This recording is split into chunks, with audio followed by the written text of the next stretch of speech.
Deep in the verdant, steamy jungles of Borneo, a legend persists, a whisper among car enthusiasts and urban explorers alike. It's a tale of unimaginable automotive wealth, left to the mercy of tropical humidity. This isn't just a story about a few forgotten classics.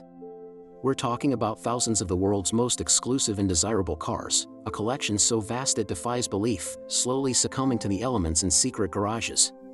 This is the story of the Sultan of Brunei's car collection, an automotive empire worth billions, rumored to be rotting away.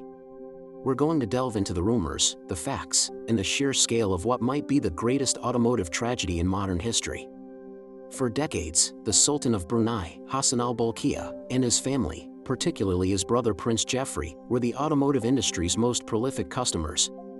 They didn't just buy one or two cars, they bought them by the dozen, sometimes by the hundred. Their appetite for vehicles was insatiable. They would approach legendary manufacturers like Ferrari, Rolls-Royce, and Bentley, not just to purchase their latest models, but to commission unique, one-of-a-kind creations that the world would never see. Imagine a time when if you were a designer at Pininfarina or a special projects engineer at Aston Martin, your most important client was a single family from a small Southeast Asian nation. Their requests were often extravagant, sometimes bizarre, but always backed by a seemingly endless flow of wealth. The scale of their purchasing power was legendary. It's said that during the 1990s, the Brunei royal family was responsible for nearly half of all Rolls-Royce sales worldwide. They weren't just buying the cars you could find in a showroom.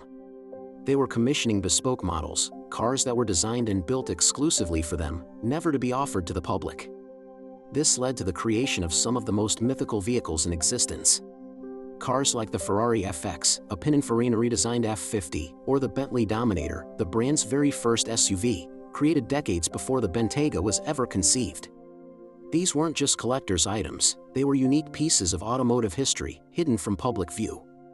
The collection grew and grew, housed in a series of custom-built, air-conditioned garages, each the size of an aircraft hangar.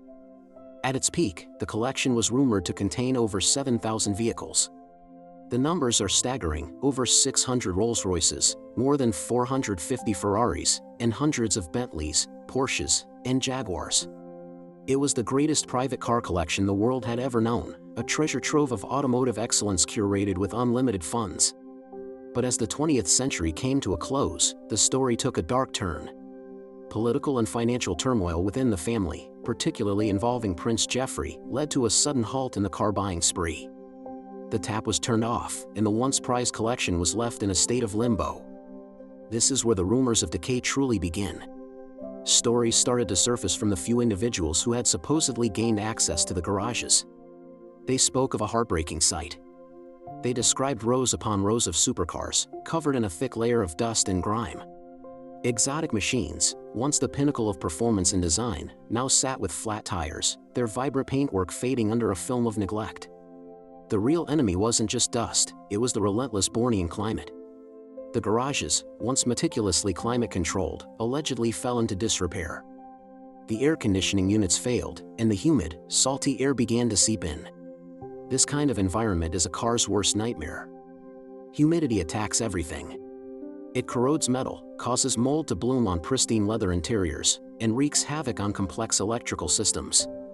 Imagine a row of brand new Ferrari F40s, their iconic red paint now covered in a layer of green and black mold.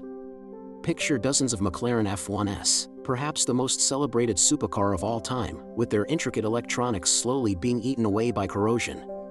The reports painted a grim picture. Leather seats, once supple and aromatic, were now cracked and mildewed. Polished wood dashboards were warping and splitting. The very air was said to be thick with the smell of decay and stagnant fuel.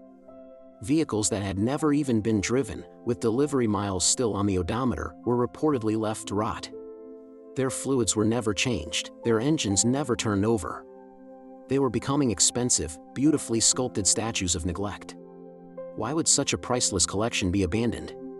The reasons are complex, rooted in family disputes and financial shifts. What was once a passionate hobby became a symbol of past excess, a logistical and financial nightmare to maintain. Maintaining a collection of this size is a monumental task.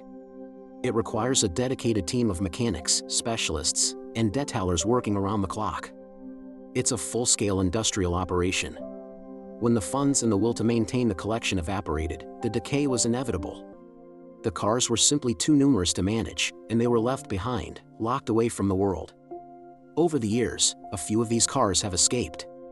Sold off in secret auctions or given to favorite employees, they have emerged into the public eye, often bearing the scars of their long slumber. These escaped vehicles offer a glimpse into the collection's condition. Collectors who have acquired them speak of the extensive restoration work required to bring them back to life.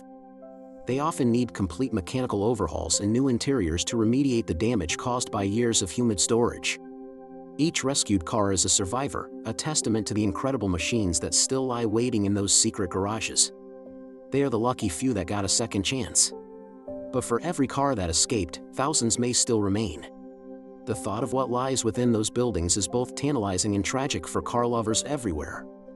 Are there still dozens of unique, one-off creations from Pininfarina and Zagato slowly dissolving?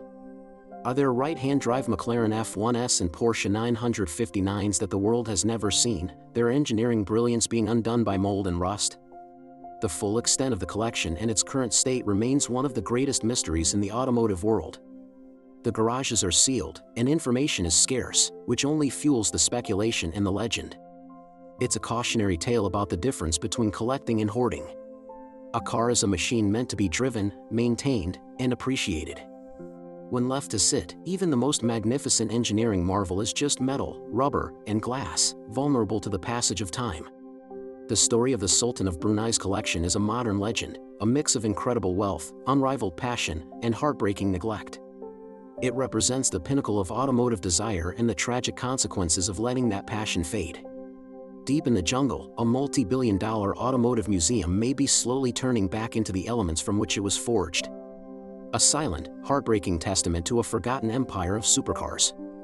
Thank you for joining us on this exploration of a truly unbelievable story. If you find these kinds of automotive mysteries as fascinating as I do, consider following my channel, Ude Repo, for more deep dives into the world's most incredible car stories.